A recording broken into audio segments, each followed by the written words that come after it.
abang-abang ujungnya ini. Habis waktu. Langsung aja lagi ya. Tadi nyampe mana tuh? Ini nih. Jadi cara cepatnya yang tadi aku ajarin, aja cari senyawanya. Iya, kalau dia anak senja nggak ada kopi mas. Ini yang udah kecil nih. Ya, oke. Kemudian yang selanjutnya nomor berapa?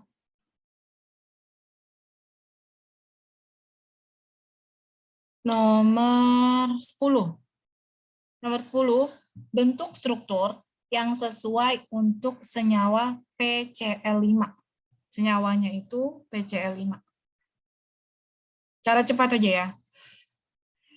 Biar semakin cepat, semakin baik.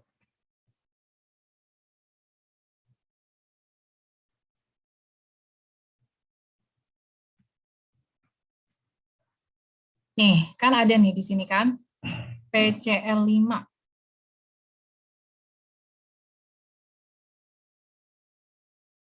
Nih, PCl5 ya.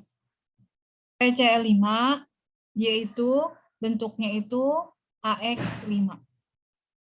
Yang tadi aku jelasin, di mana A-nya ini adalah atom pusat, X-nya ini adalah banyaknya PEI atau yang berikatan, kemudian E-nya itu adalah banyaknya PEB. Bentuknya apa kalau dari AX5 ini? AX5 ini bentuknya bipiramida trigonal atau trigonal bipiramida. Kita lihat jawabannya benar apa enggak, ada enggak jawabannya. Ternyata ada. Nih ya, nomor 9 tadi jawabannya trigonal planar. Nomor 10 jawabannya trigonal bipiramida. Kalau kenapa? Kan apa tadi ya? Keburu hilang lagi bisa. Nah, tadi itu rumusnya kan bisa jadi nanti senyawanya itu dirubah kan. Bisa jadi sama persis dan bisa jadi dirubah. Kita harus punya rumus standar atau rumus paten. AX M E N. Jangan terpaku pada BF3 PCl5, bisa jadi beda, ya kan? Di mana A-nya ini adalah atom pusat, X-nya ini adalah PEI, M-nya ini adalah banyaknya atau jumlah PEI,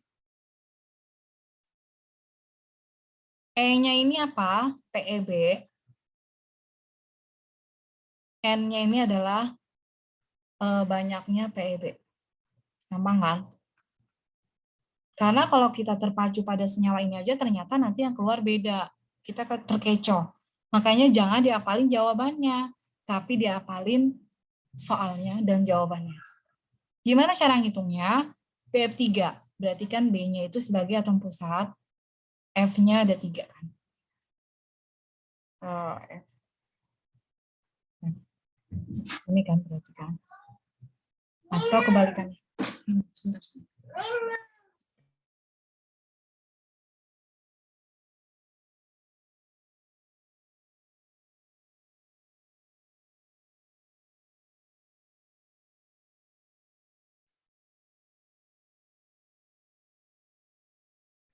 Sorry, kalian itu. Jadi si B ini, F, ada 3 kan.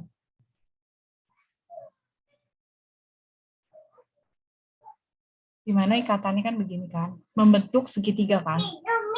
Ini membentuk segitiga kan. Nah, dari rumus ini kita masukin. A-nya berarti kan si BF itu kan. Terus X-nya itu ikatannya itu berapa? Ikatan yang berikatan berapa? Kalau kita lihat PI-nya ada 1, 2, 3 kan. Berarti A, X, 3. Ini kan PEB. Yang bebasnya ada berapa? Tidak ada elektron bebas. Ingat, tidak ada elektron bebas. Paketnya.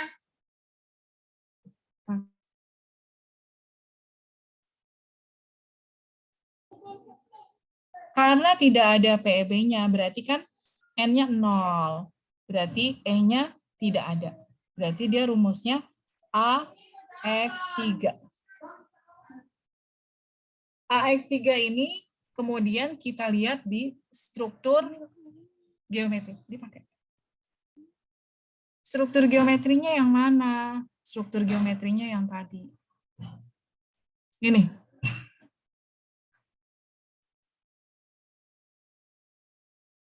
Emang kalau kimia organik nggak bisa buru-buru jelasinnya, karena ini mengandung pemahaman.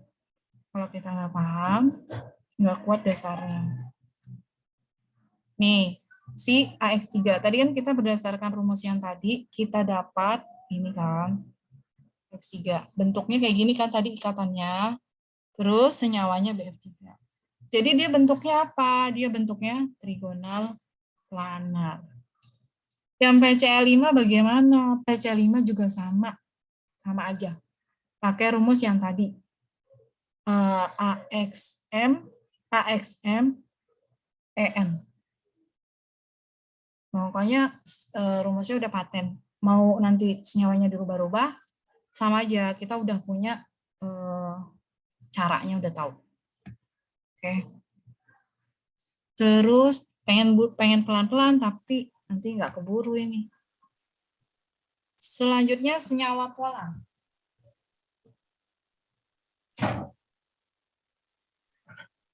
Senyawa polar ditunjukkan oleh struktur yang mana? Ya kan? Senyawa polar. Ingat. Senyawa polar adalah, apa sih senyawa polar? Senyawa polar itu biasanya ada perbedaan muatan atau elektronegativitas. Masih seputar elektronegativitas.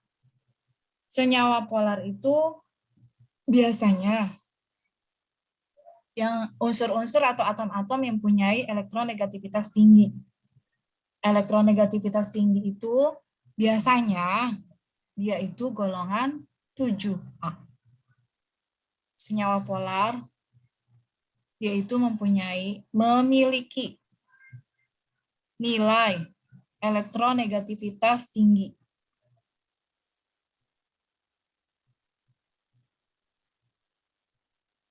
Apa aja?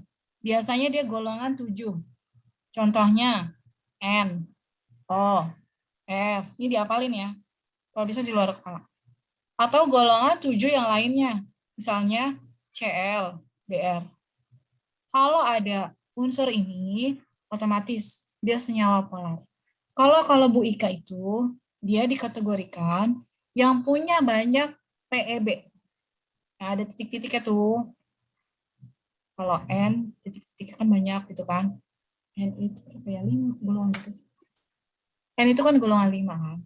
Titik-titiknya banyak kan. Terus kalau F itu golongan 7.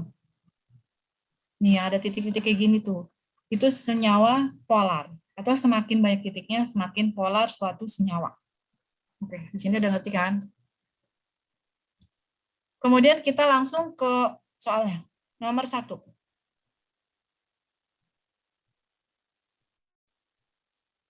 Nih, nomor 1 ini namanya benzena. Senyawa siklik benzena. Yang ini adalah alkilnya. Alkil. Tahu dari mana sih, Kak? Tahu dari mana ini alkil dan benzena? Taunya dari bentuknya. Kalau benzena itu dia sebagai rantai utamanya, alkilnya sebagai rantai cabangnya. Namanya apa ini senyawanya? Hitung aja dari 1, 2, 3, 4.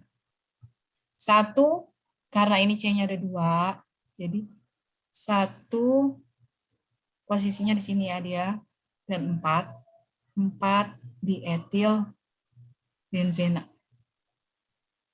Apakah dia termasuk senyawa polar? Jawabannya tidak. Karena ciri-cirinya tidak ada, dia tidak ada N, tidak ada O, tidak ada F. Dia hanya terdiri dari senyawa C dan H.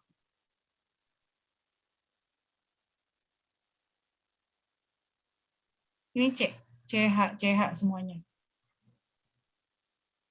Ya kan? Setiap persekuan itu ada C-nya dan H-nya. Kemudian selanjutnya, cepat aja ya. Nomor yang B. Yang B apakah dia termasuk senyawa polar? Yang ini ya, yang B ya. Apakah dia termasuk senyawa polar? Jawabannya tidak, karena dia tidak ada unsur-unsur atau atom-atom golongan 7. Karena tidak ada titik-titiknya, di mana atom C dan atom H yang ada. Kelihatan sih secara kasat mata aja kita lihatnya. Dia ini nggak ada atom golongan 7, nggak ada NOF, nggak ada ClBr. Itu secara kasat mata. Cepatnya ya. Ini ajarin cara cepatnya. Terus dia ini hanya terdiri dari atom C dan H. Ya kan, ini rantai utamanya, ini rantai cabangnya.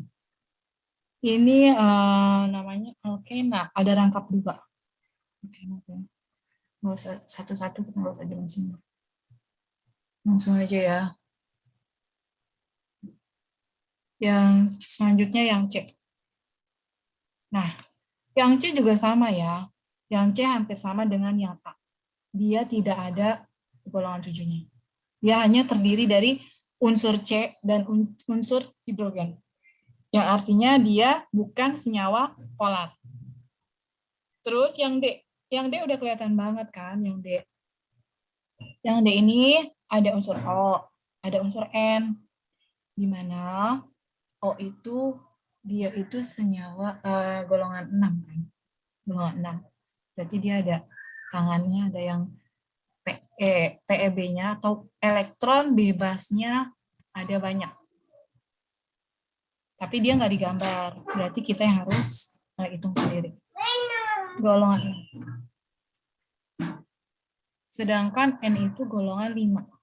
Berarti dia ada sepasang lagi elektron bebasnya di sini. Nah, kalau dari Bu Ika dilihat ada titik-titik kayak gini, berarti dia senyawa polar, ya kan? Kemudian kalau dilihat dari golongannya, dia ada O, ada F, ada N. Berarti dia memiliki nilai elektron negativitasnya tinggi. Maka jawabannya adalah yang ini D ya. Ini jawabannya adalah D. Ini ya jawabannya.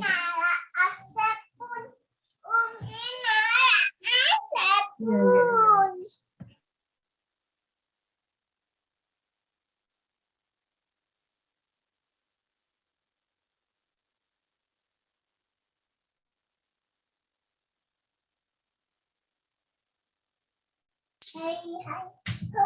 Lanjut ya. Selanjutnya, nomor 12. Senyawa nonpolar ditunjukkan oleh struktur. Sebenarnya udah dikasih tahu kan jawabannya A. Kenapa bisa begitu? Kebalikannya dari senyawa polar, senyawa nonpolar berarti adalah senyawa yang disusun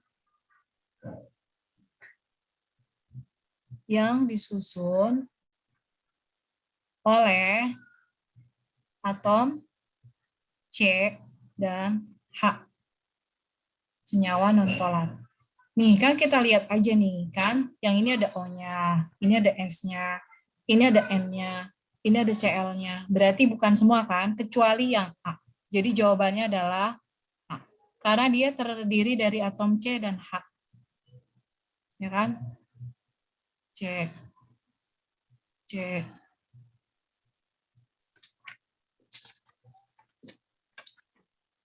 Udah ya, udah ketahuan ya. Selanjutnya. Nomor 13. Berapa jumlah ikatan pi pada struktur 3,5 heksadienal? 3,5 heksadienal. Nah, di sini kita latihan ya. Latihan di mana ikatan pi itu apa? Ikatan pi adalah ikatan rangkap. Lawan dari ikatan pi adalah ikatan sigma. Lawannya ikatan sigma atau ikatan tunggal. 35 heksadienal. Dari kata heksa.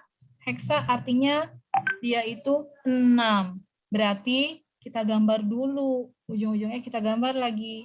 C-nya ada 6. 5, 6. C-nya ada 6. Kemudian ada kata dien dari kata alken. Jadi dien. Ada alnya, artinya aldehid. Aldehid dia itu apa gugus fungsinya? Aldehid adalah COH. Ini aldehid. Kalau alkena apa? Dia ada ikatan rangkap 2. Aldehid selalu di posisi pertama. Dia selalu di posisi C nomor 1. Langsung aja kita gambar di sini.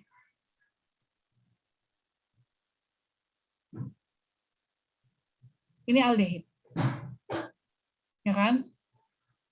Kemudian ada alkena di posisi 3 dan 5. Ini atom 1, atom 2, atom 3, atom 4, 5, 6. Di tiganya ini ada alkena. Alkena itu adalah rangkap 2. Nih, rangkap 2 kayak gini. Posisi 5, 3, 5. Berarti posisi 5 juga.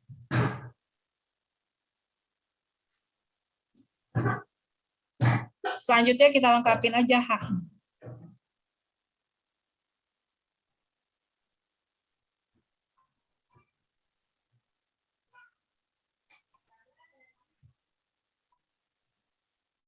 Ingat tangan C itu ada 4. Jadi 1, 2, 3, 4. Dia selalu mengikat 4. Kalau kurang dari 4 tidak boleh karena aturannya tangan C itu harus terpenuhi semuanya. Sisanya berarti atom hidrogen. Nah, dari gambar ini kita tentukan ikatan pi-nya atau ikatan rangkapnya.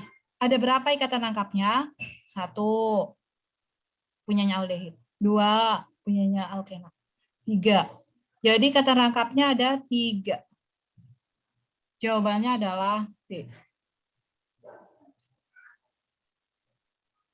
Ada yang mau ditanya nggak nyampe sini?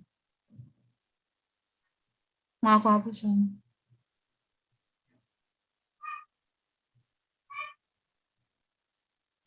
Selanjutnya nomor 14. Berapa jumlah ikatan sigma pada CO2? Senyawanya CO2. Kembali lagi, kita gambar lagi. C-nya ada 1, O-nya ada 2.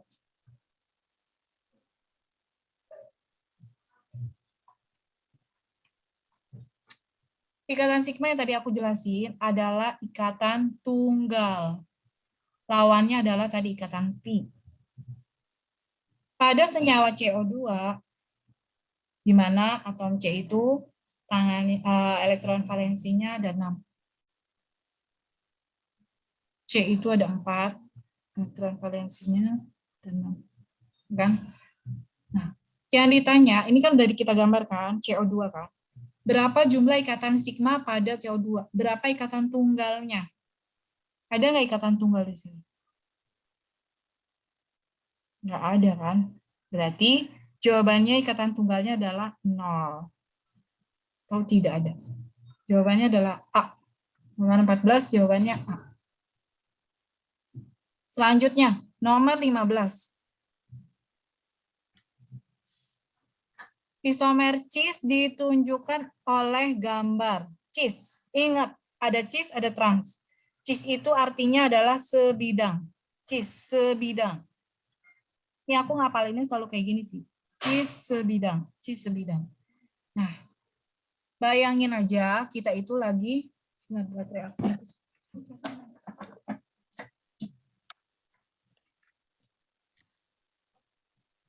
Bayangin kita ini punya namanya bangun ruang.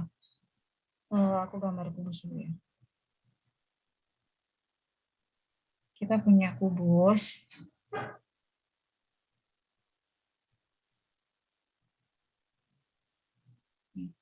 Aku punya kubus, di dalamnya ini ada bangun ruang. Nih, di dalam kubus ini ada bangun ruang. Jadi bentuknya kayak gini. Ini bangun ruang di dalam kubus. Nah, si cis itu artinya sebidang, ya kan? Kalau trans artinya berlawanan.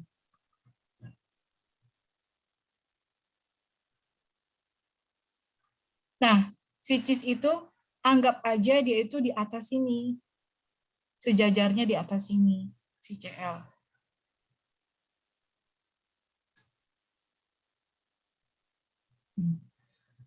Ini namanya sebidang atau sejajar. Itu namanya cis. Senyawa cis.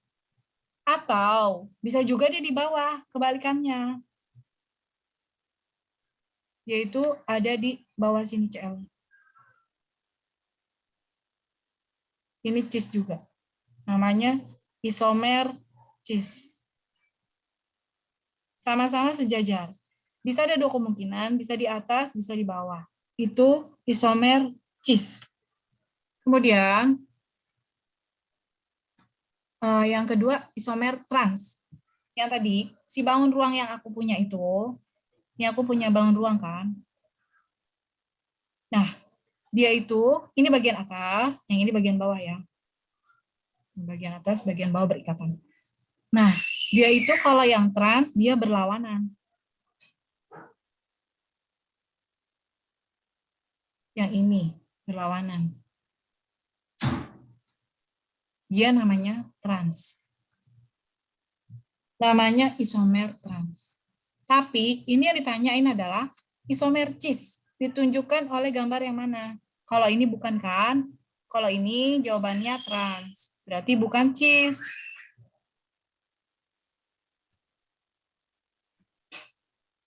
Terus yang B.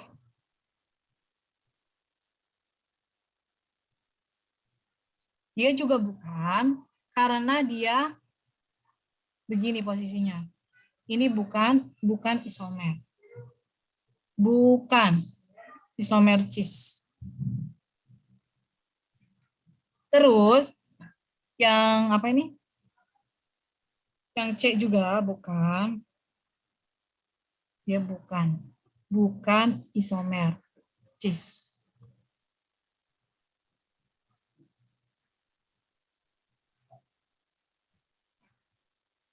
Bagaimana ini jawabannya yang E? Jadi jawabannya ada E. Udah ada jawabannya. Cuman kita kan harus paham juga kan. Walaupun ada jawabannya, kalau kita nggak paham, akhirnya ketika ngerjain soal, kita terkecoh.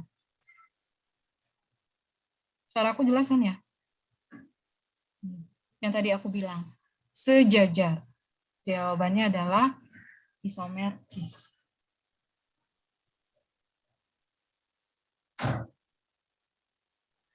Nah, suara aku jelas nggak ini?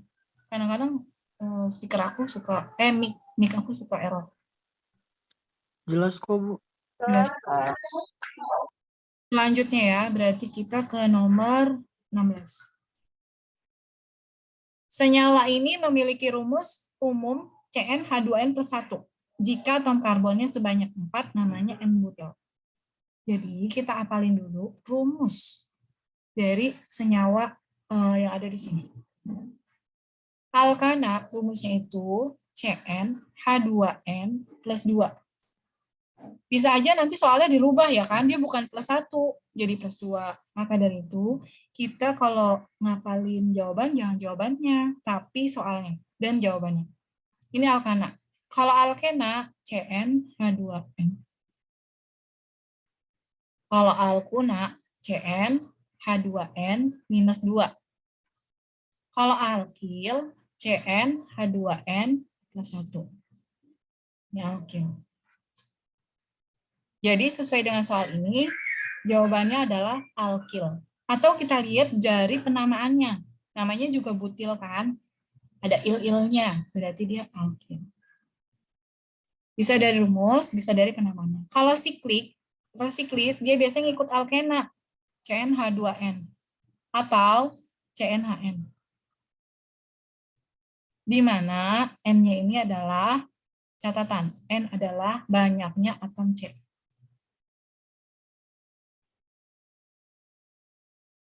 N-nya ya. Oke. Diapalin aja kalau ini, kalau saran aku. Enggak ini kok. Enggak rumit. Selanjutnya nomor 7. 17. Isopropil adalah salah satu contoh dari alkil, termasuk dalam kelompok radikal alkil apa pada senyawa ini. Jadi, gugus alkil itu punya 3 derajat, atau ada 4 derajat. Apa aja sih? Gugus alkil itu ada 4, yaitu primer, atau satu kayak gini, tulisannya primer. Ada yang sekunder, ada yang tersier, ada yang kuartener. Dilihat dari apanya sih, caranya gimana? Itu dari rumusnya. Kalau aku biasanya aku hafalin dari bentuk rumus strukturnya. Aku share ini materinya di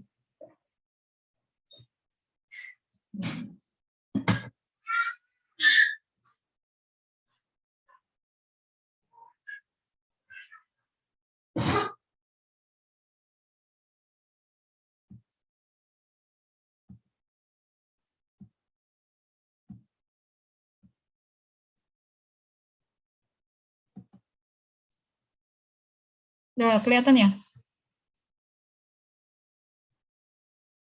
Kelihatan nggak? Nah, kelihatan ya? Aku share yang ini. Gugus alkil. Salah. Mana tadi ya? Aku share yang mana tuh? Gugus alkil.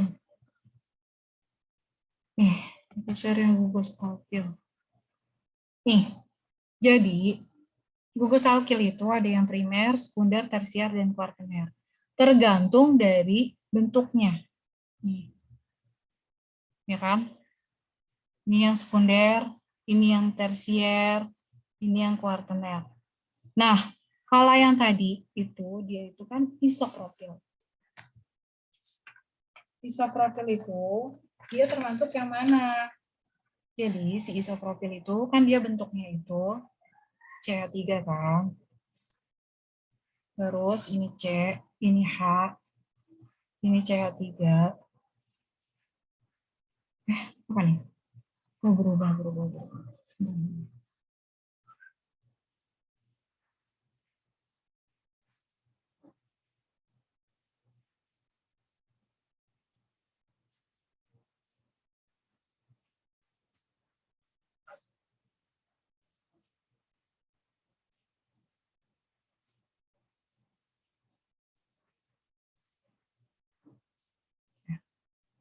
Nggak bisa berarti dia nggak bisa share screen gambar.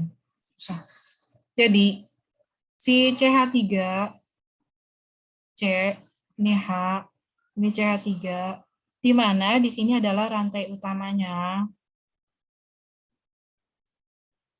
di mana di sini adalah sebagai R atau alkilnya, ini juga R, dan ini ada hanya satu. Nah, kalau bentuknya seperti ini, rumus strukturnya seperti ini, dia termasuk ke dalam alkil tersier. Ada 3 lagi, yang primer, ada yang sekunder, ada yang kuartener. Ini masing-masing memiliki gugus bentuk strukturnya berbeda-beda. Tapi sesuai dengan jawaban ini, isopropil dia tersier atau C. Nanti lain kali aku jelasin lagi. Selanjutnya, nomor 8. R adalah merupakan huruf depan kata radikal, yang salah satu senyawa adalah dekil. Dekil ya. Dekil itu ada il-ilnya, berarti jawabannya alkil. Dari kata dekana. Dekana itu C-nya ada 10.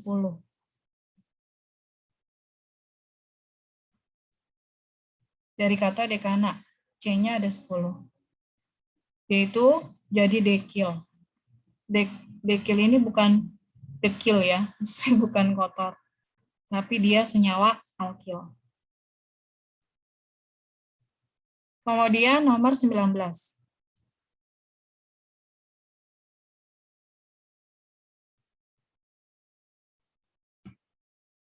Nama senyawa berikut adalah, pertama-tama kita tentuin dulu rantai utamanya. Rantai utama apa sih? Rantai utama adalah rantai terpanjang si C-nya tanpa terputus. Yaitu ini rantai utamanya ya. Rantai terpanjangnya. 1, 2, 3, 4, 5, 6, 7. 7 itu namanya heptana. Berarti kita eliminasi nih yang tidak ada heptananya. Biar lebih mudah. Berarti ada 3 pilihan lagi kan.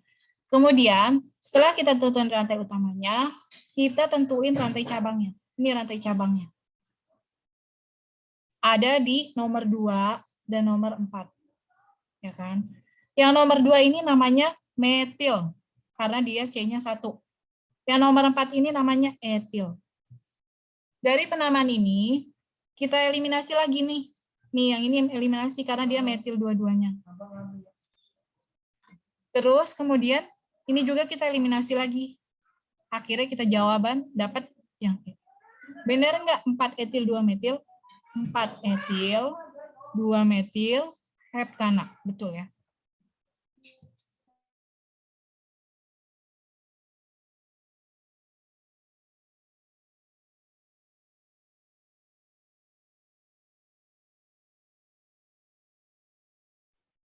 Selanjutnya, bentuk stereoisomerisme dari molekul-molekul dengan rumus struktural yang sama, namun konformasinya berbeda. Oleh karena rotasi atom pada ikatan tunggal tanpa memutuskan ikatan tunggal. Hal tersebut disebut dengan, gampangnya aja ya, dia ada konformasi. Kata kuncinya konformasi. Jawabannya konformer. Ini teori. Kalau teori kita tinggal baca dari materinya Bu Ika. Selanjutnya nomor 21. Suara aku masih jelas kan ya? Halo, suara aku masih jelas kan? Jelas, Kak. Nomor 21. Senyawa yang punyai rumus formula yang sama tetapi memiliki rumus bangun yang berbeda. Rumus bangun yang berbeda. Berarti jawabannya dialah isomer. Udah. Ini dilihat dari materi aja, PPT. Ada ya, itu di materinya Bu Ika. Kalau teori kita bisa baca ataupun searching. Ingetin aja, isomer itu apa? Isomer adalah punyai rumus molekul yang sama, tetapi rumus strukturnya berbeda. Dari satu rumus molekul, tapi dia mempunyai rumus struktur yang berbeda-beda. Bisa dirubah-rubah. Itu namanya isomer. Kemudian nomor 22. Nomor 22, studi mengenai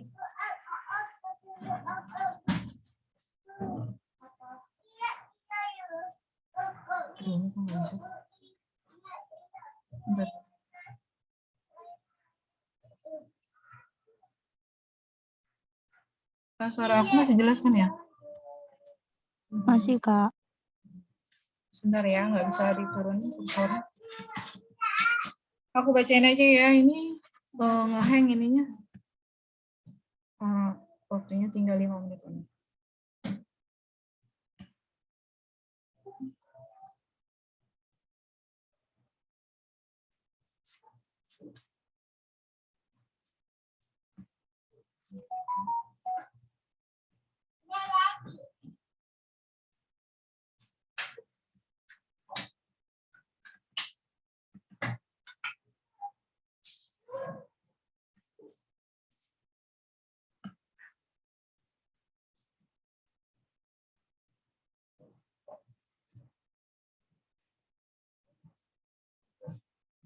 Aku bacain aja ya. Nomor 22. Studi mengenai molekul dalam ruang 3 dimensi, yakni bagaimana atom-atom dalam sebuah molekul ditata dalam ruangan suatu relatif terhadap yang lain disebut. Itu aku ambil jawabannya dari buku Fessenden. Kalau dari si Bu Ika nggak ada pengertian dari stereokimia. Dari buku Pesenden itu ada di halaman, kalau yang punya bukunya kayaknya si dia punya ya. Halaman 112. Jawabannya stereo kimia. Itu nomor 21. Kan teori ya, teori bisa kita cari atau bisa kita hafalin atau bisa kita cari di buku atau PPT. Kemudian nomor 23. Sembari aku buka. Waktunya udah tinggal ini ya. Mepet.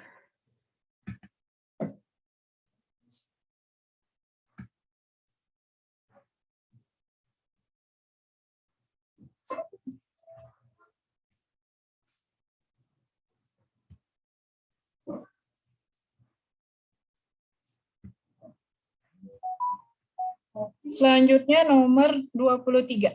Gaya tarik-menarik antara atom-atom sehingga atom-atom tersebut tetap berada bersama-sama dan terkombinasi dalam senyawa. Disebut jawabannya ikatan kimia. Itu tadi stereokimia. Ya, ini jawabannya ikatan kimia. Peristiwa terdapatnya beberapa senyawa berumus molekul sama tapi berbeda-beda pada posisi gugus fungsional. Ingat, posisi. Karena ada posisi, aku jawabannya isomer posisi. Kemudian senyawa kiral mempunyai pusat kiral, disebut. Nah, ini sedikit panjang nih. Gimana mau dijelasin atau gimana? Senyawa akiral secara garis besar aja ya aku jelasinnya. Senyawa akiral adalah senyawa yang tidak senyawa bukan kiral. Jadi ini rada panjang nih, gimana ya? Senyawa kiral itu apa sih? Senyawa kiral nih, atom C yang keempat tangannya mengikat atom-atom yang berbeda. Itu disebut senyawa kiral. Kiral itu apa? Kiral itu ada persyaratannya yang disebut kiral. Syaratnya dia itu keempat tangan C-nya itu mengikat atom yang berbeda. Yang satu. Yang kedua, syaratnya dia punya bayangan di cermin.